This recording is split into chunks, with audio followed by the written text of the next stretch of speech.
പട്ടികവർഗ കുടുംബങ്ങളിലെ ദാരിദ്ര്യരേഖയ്ക്ക് താഴെയുള്ള 60 വയസ്സ് കഴിഞ്ഞവർക്ക് 1000 രൂപ ഉത്സവ ഭത്ത നൽകാൻ മന്ത്രിസഭാ യോഗത്തിൽ തീരുമാനം. ഓണം പ്രമാണിച്ചാണ് ഉത്സവ ഭത്ത നൽകുന്നത്. ആർ ശ്രീജിത്ത് വിവരങ്ങളുമായി ചേരുന്നുണ്ട് തിരുവനന്തപുരത്ത് നിന്ന്. ശ്രീജിത്ത്, മന്ത്രിസഭാ യോഗ തീരുമാനം, വിവരങ്ങൾ.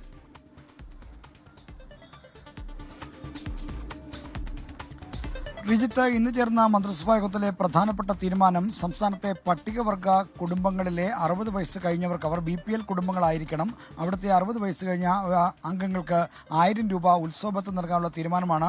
പട്ടികവർഗ വകുപ്പാണ് ഈ നിർദ്ദേശം മുന്നോട്ട് വെച്ചത്. മന്ത്രിസഭാ യോഗം അതിന് അംഗീകാരം നൽകുകയായിരുന്നു. ഓണം പ്രമാണിച്ച് പട്ടികവർഗ കുടുംബങ്ങളിലെ ദാരിദ്ര്യരേഖയ്ക്ക് താഴെയുള്ള പട്ടികവർഗ കുടുംബങ്ങളിലെ 60 വയസ്സ് കഴിഞ്ഞവർക്ക് 1000 രൂപ ഉത്സവഭത്ത നൽകുമെന്നതാണ് തീരുമാനം. അത് മന്ത്രിസഭ അംഗീകരിച്ചു കഴിഞ്ഞിരിക്കുന്നു. വൈകാതെ അതിന്റെ വിതരണമായുള്ള നടപടികൾ പട്ടികവർഗ വകുപ്പിൽ നിന്ന് സ്വീകരിക്കും. ഇതോടൊപ്പം തന്നെ സംസ്ഥാനത്തെ പൊതുമേഖലാ സ്ഥാപനങ്ങളിലെ ജോലിക്കാർക്കുള്ള ബോണസും തീരുമാനിച്ചിട്ടുണ്ട്. ബോണസ് പരിധി കഴിഞ്ഞ തവണത്തേതിന് തുല്യമാണ് എന്നാണ് നമുക്ക് ലഭിക്കുന്ന വിവരം. എന്തായാലും അല്പസമയത്തിനകം അക്കാര്യത്തിൽ സ്ഥിരീകരണം നൽകാൻ കഴിയും എന്ന് പ്രതീക്ഷിക്കുന്നു.